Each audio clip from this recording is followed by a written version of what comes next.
শুধু গান নয়, গানের গল্প।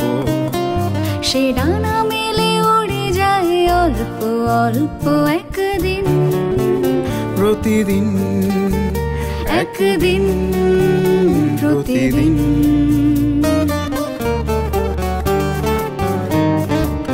কেন সে গান গায় সে কথা অজানা, সে সর সন্ধির সন্ধিতে নিশানা। কেন সে গান গায় সে কথা অজানা, সে সর সন্ধির সন্ধিতে নিশানা। সে কাকে ডাকে কে মনে রাখে, আলো ছায়া মাখা হারানো দিন। সে শুধু গান নয়, প্রাণের স্পন্দন, যার কথা মালা হয়ে ওঠে চন্দন সুবাসে প্রতিদিন, একদিন প্রতিদিন।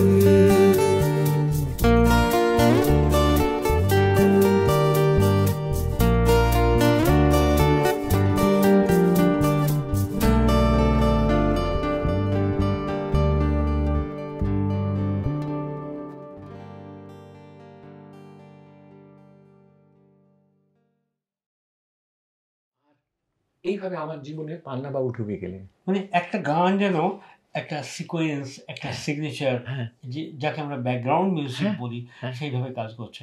আর সেটা অন্তরের অন্তঃস্থলে ঢুকে যাওয়া, ওই বয়সে। হ্যাঁ, আরো ভাবো, ওই পাড়াতে একটি বাড়ি ছিল যেখানে 3 মাস অন্তর একটা গানের আসর হতো। বেশ ভালো, মানে অবস্থাপন্ন বাড়ি, আর বেশ তোমার পাথর দিয়ে মোড়ানো মেঝে, আর তার উপরে ফরাশ করে দেওয়া হতো, আর বন্ধু বান্ধবদের ডেকে আনা হতো। ওই একজন শিল্পী থাকতেন, তিনি গাইতেন। হ্যাঁ, ওখানে আমি একবার তো আমি বলেছিলাম সেটা হৈমন্তীকে, হৈমন্তী তখন খুব বাচ্চা একেবারে। হৈমন্তী একবার গিয়েছিল মানবদার সঙ্গে গাইতে, ওখানে গিয়েছিল। তো সেটা হৈমন্তীর মনে ছিল। আমি বললাম, তুমি গিয়েছিলে, গিয়ে তোমরা একটা হংসধ্বনি গান গিয়েছিলে, মনে আছে? হ্যাঁ হ্যাঁ হ্যাঁ হ্যাঁ, তোমার মনে আছে? আমার মনে থাকবে না? তখন যা আসে কানে সব বসে যায় মনে। তো যাই হোক, বলে হ্যাঁ, আর ওনারই একটা কম্পোজিশন মানবদার গিয়েছিলাম। সেটা তো গেল, কিন্তু যেটা কোনোদিন ভুলবো না, আমার তখন নিতান্ত ওই 11-12 বয়স। আমি ওখানে গেছি, আর গান গাইছেন কি জানো? পান্নালাল ভট্টাচার্য। আচ্ছা, পান্নাবাবু গাইছেন, প্রথমে আধুনিক গাইলেন, অনেকগুলো আধুনিক গাইলেন, তারপরে বললেন এবারে আমার আধুনিক শেষ করতে হবে, আমি এবারে শ্যামা সঙ্গীত গাইব। তুমি ভাবো তখনকার রুচি কি! সঙ্গে সঙ্গে বাড়ির নানান বাড়ির যে সমস্ত বয়স্ক মহিলারা ছিলেন, আহা হা হা করে উঠলেন। মানে শ্যামা সঙ্গীত গা হবে শুনে 6-7 জন মহিলা, তারা যেন ওইটার জন্যই অপেক্ষায় ছিলেন। উনি শুরু করলেন।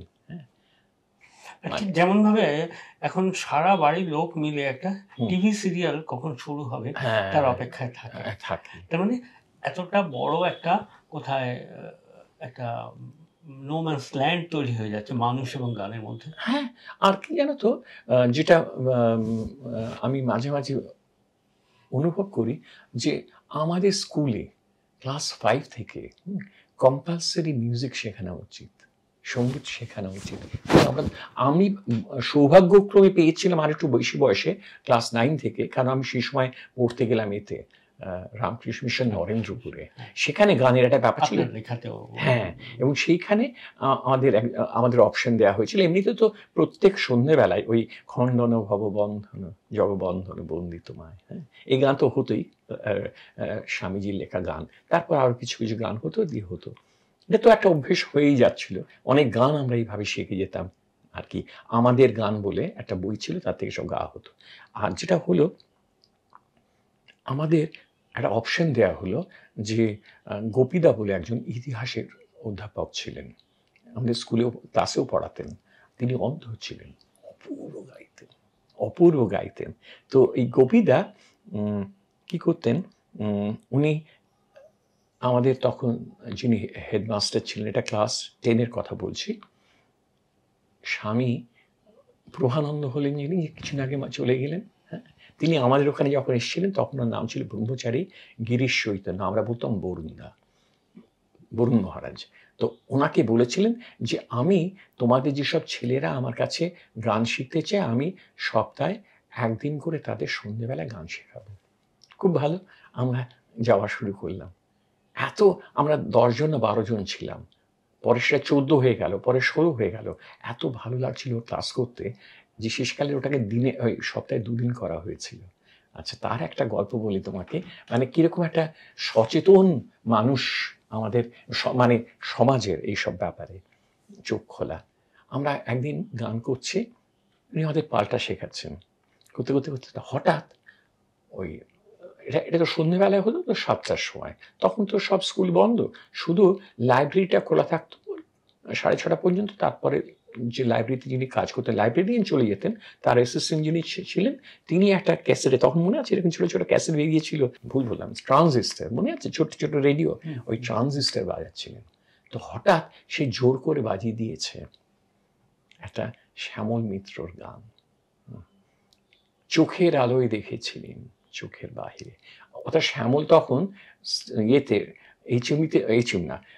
আকাশবাণীতে বসে গানটা গাইছেন লাইভ। ওটা সুগম সঙ্গীত বলে একটা হতো, রম্যগীতি বলে একটা হতো, সেই সময় ওরা গাইছেন, আর উনি জোর করে চালিয়ে দিয়েছেন। আর তখন আমাদের মধ্যে এটি ছেলে অমরনাথ, এই একই বয়সী, এই বন্ধ করুন বন্ধ করুন বন্ধ করুন বলে চিৎকার করেছে। তখন ওই আমাদের গোপীদা বন্ধ করতেন, আরে কেন বন্ধ করাচ্ছিস, কি সুন্দর গাইছে শ্যামল, কি সুন্দর গাইছে শ্যামল। তো যাই হোক, তারপরে উনি বন্ধ করে দিলেন, আমাদের গান টান হলো। তার সেদিন থেকে উনি বললেন যে আমি তো ওদের 2টো করে ক্লাস নেব বলেছি, তো একটা করে ক্লাস রোববার সকালবেলায় নেব, তো সামনের রোববারে ওই ক্লাসটা নেব, তোরা আসিস। আমরা স্কুলে গেলাম, একটা ক্লাস খালি করে দেওয়া হয়েছিল, সেখানে আমরা বসলাম। সেখানে একটু টিপ টিপ করে বৃষ্টি পড়ছে, ওনাকে এনে বসানো হলো। গোপীদা বললেন, আজকে একটু মেঘলা আছে না রে? আমি বললাম হ্যাঁ। বললো কিরকম মেঘলা? আমি বললো বেশ মেঘলা, জল তো পড়ছে। বলে তাহলে একটা কাজ কর না। বলল কি? যে আমার চেয়ারটা নিয়ে গিয়ে ওই জানলার মুখ করে বসিয়ে দে। আমি চেয়ারটা নিয়ে গিয়ে বসলাম, উনি গিয়ে বসলেন, আর ওইখানে হারমোনিয়ামটা নিয়ে বসলেন। কি গান গাইলেন জানেন তো? আজকে তোদের একটা গান শেখাবো বলে শ্যামলের ওই গানটাই, চোখের আলোয় দেখেছিলেন চোখের বাহিরে। আমাদের শিক্ষা দেওয়ার জন্য যে গান একটা পবিত্র জিনিস, যে কেউ গাক, হ্যাঁ হ্যাঁ করার কোনো মানে নেই। হ্যাঁ, কে গাইছে, কত সুরে গাইছে, কত মন দিয়ে ভালোবেসে গাইছে সেটা দেখো, আর গানটাকে এই করো করে। ওই দিনই গানটা আমাদের শেখালেন, এক অদ্ভুত শিক্ষা। তো এই জিনিসগুলো তো আমাদের থাকা উচিত ছিল। স্কুলগুলোতে কোথায় গান টানের এই চর্চাগুলো হয় বলে তো জানি না। এক অদ্ভুত শিক্ষা পেলেন আপনারা।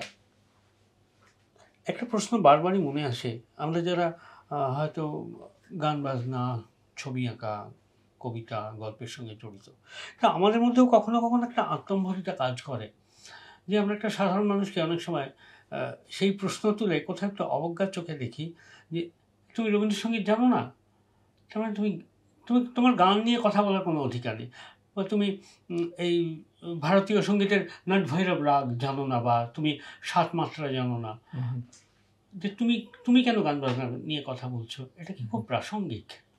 খুব বেদনাদায়ক, খুব বেদনাদায়ক। তার কারণ হচ্ছে গানকে কিভাবে ভেতরে পুষে রেখেছে এটা বাইরে থেকে বোঝা যায় না। কে রবীন্দ্রসঙ্গীত শিখেছে বলে সে শিক্ষিত হলো গানে, বা কে ক্লাসিক্যাল চর্চা করেছে বলে সে গানে শিক্ষিত হলো, এটা কোনো পরিচয় নয়। গান কার ভিতরে কিভাবে আছে। কত সুরেলা মানুষ আছে শুধু সাধারণ গান করে, সাধারণ গান করে গেছে, সাধারণ একেবারে, কি বলবো, মানে ক্লাসিক্যাল দিয়ে গাইতে হবে, বা রবীন্দ্রসঙ্গীত গাইতে হবে, বা নজরুলের গজল গাইতে হবে, বা যাই হোক আর কি, এসব যাকে আমি বলি উচ্চ শ্রেণীর গান, মানে একটু ইয়ে করি, একটু কষ দিয়েই বলি, সেই সব নিয়ে ভাবার কোনো কারণ নেই। গান যার ভেতরে আছে তাকে স্বীকার করতেই হবে। আমি জানি আমার ছেলেবেলাতে আমাদের পাড়াতে একজন আমাদের বন্ধু ছিল জয়ন্ত ভট্টাচার্য, হরিদম ভট্টাচার্য অভিনেতা ছিলেন, তার ছেলে। কি ভালো হেমন্তদার গান গাইতো, ওকে আমরা পাড়ার হেমন্ত বলতাম।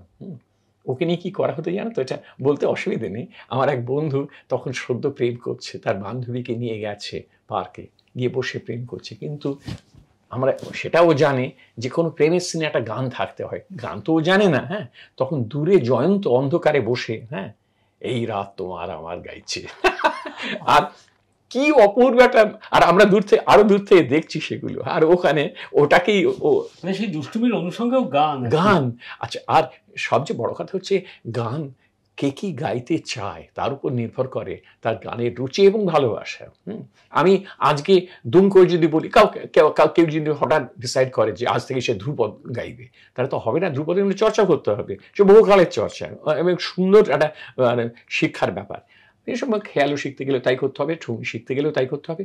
কিন্তু যে লোকটা সাধারণ গান করে, একেবারে মানে যাকে বলবো মডার্ন সং, যেগুলিকে বলি আধুনিক গান বলি, তার মধ্যে যে কত সুর এবং কত আবেগ এবং কত পরিণতি বোধ আছে। এই রাত তোমার আমার, ওই চাঁদ তোমার আমার, এই গানটা যখন হেমন্তবাবু করেছিলেন, একটা অদ্ভুত অশিক্ষার পরিচয় পাওয়া গিয়েছিল আমাদের সমালোচকদের। তারা বলে যেহেতু ওটা ইন্ট্রোডিউস করা হয়েছে তোমার ওই ব্রিজ অফ দ্য রিভার কোয়াই সিনেমার ওই যে হুইসেলটা, এছাড়া তার ভিতরে কিন্তু আর কোনো কিছু নয়, ওই হুইসেলটাই শুধু আছে, দিয়ে তারপরে এই রাত তোমার আমার বলে দেওয়া হলো যে মানে এটা কপি করা হয়েছে বলে লিখে দেওয়া হলো। তো উনি আমাকে যখন ওনার সঙ্গে বই করছি, হেমন্তদা আমাকে দুঃখ করে বললেন যে আচ্ছা বলো তো ওই গানটার মধ্যে তুমি তো বিলিতি গানটা জানা? হলো হ্যাঁ জানি। তো বললেন যে ওই বিলিতি গানের কি আছে ওই গানটার মধ্যে বলো তো। আমি তো শুধু ওটাকে ওই মুড তৈরি করার জন্য ওই উত্তম সুচিত্রা রয়েছে রেফারেন্স হিসেবে নিয়ে তারপরে এই গানটা হচ্ছে। তো তখন আমি বললাম যে এটা কি জানেন তো, আপনি ইউজ করেছেন, ভালো কাজ করেছেন, কারণ ওই গানটা আপনি যেটা করেছিলেন সেটা হচ্ছে সেরিনাড। বলে হ্যাঁ সেরিনাড। সেরিনাড করা কেন বলে? যে সেরিনাড হচ্ছে সেই গান যেটা কোনো প্রেমিক নিচে দাঁড়িয়ে উপরে বারান্দায় দাঁড়িয়ে আছে তার প্রেমিকা সন্ধ্যের সময় তার জন্য গাইছে। হ্যাঁ, তো এই গানটা হচ্ছে সেই সেরিনাড গোত্রের, সন্ধ্যেবেলায় ছেলেটি মেয়ের জন্য গাইছে।